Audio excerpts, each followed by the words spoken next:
Mohon izin, Bapak Ibu, apakah suaranya terdengar? Ya, Sebelum. terdengar. Dengar deh. Oh Gimana ya, nih? baik.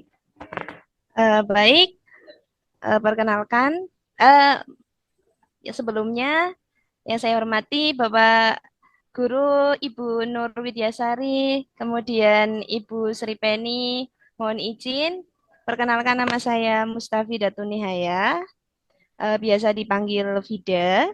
Saya asli dari Bumiayu, Brebes. Saya CPNS di Kementerian Energi dan Sumber Daya Mineral angkatan tahun 2024 yang lolos di formasi analis sumber daya manusia aparatur ahli pertama di Biro SDM di Sekretariat Jenderal KSDM di Medan Merdeka. Oke, teman-teman, selamat sore. Saya hari ini akan sharing pengalaman saya selama mengikuti rekrutmen di Kementerian Energi dan Sumber Daya Mineral. Jadi, seperti kita tahu ya, bahwa proses rekrutmen itu kan pasti diawali dengan menunggu pengumuman. Pengumuman di sini itu pengumuman formasi jabatan yang meliputi seperti tadi kualifikasi pendidikan, alokasi kebutuhan, dan lain-lain. Nah, untuk Kementerian Energi dan Sumber Daya Mineral sendiri, ini salah satu alasan saya memilih kementerian ini ya. Jadi dari awal pengumuman itu, Kementerian Energi dan Sumber Daya Mineral itu sudah sangat jelas sekali, mulai dari persyaratan bahkan sampai penempatan. Jadi waktu itu saya memilih, ketika memilih mendaftar itu saya sudah tahu, misalkan saya lolos, saya akan ditempatkan di Biro Sumber Daya Manusia di Sekretariat Jenderal, seperti itu teman-teman. Kemudian di Kementerian Energi dan Sumber Daya Mineral ini proses rekrutmennya itu benar-benar keparan ya, mulai dari seleksi administrasi hingga pengumuman itu benar-benar nggak ada pungutan sama sekali, benar-benar transparan dan tidak memihak. Kemudian di sini juga ada seperti saya contohnya ini masuk ke formasi disabilitas.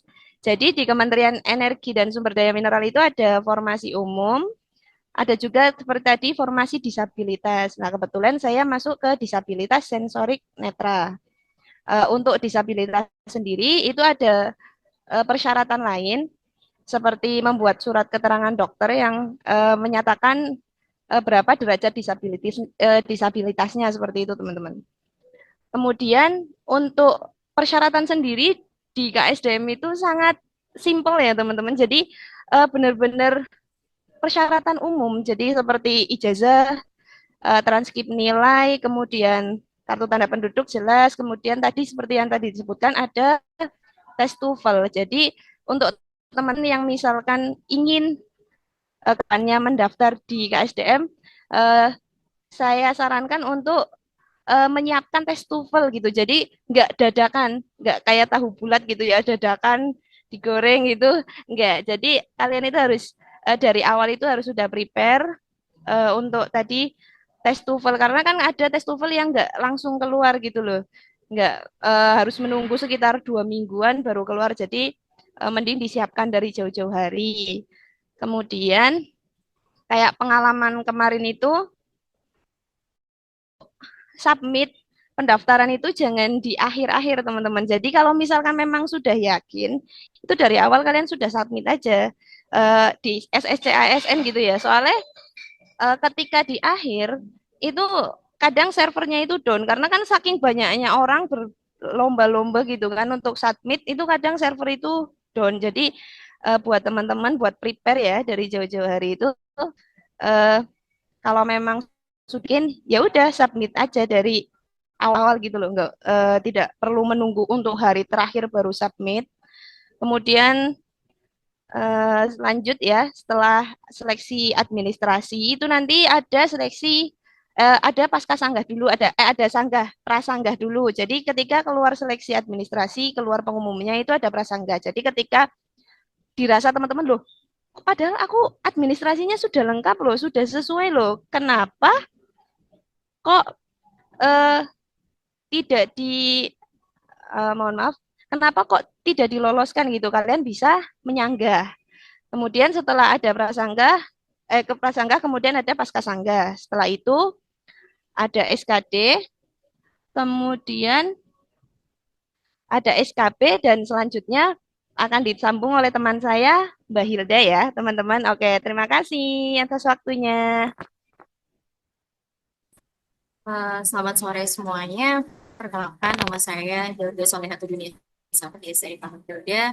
Saya PNS Angkatan tahun 2024, penempatan di Sekretariat Jenderal.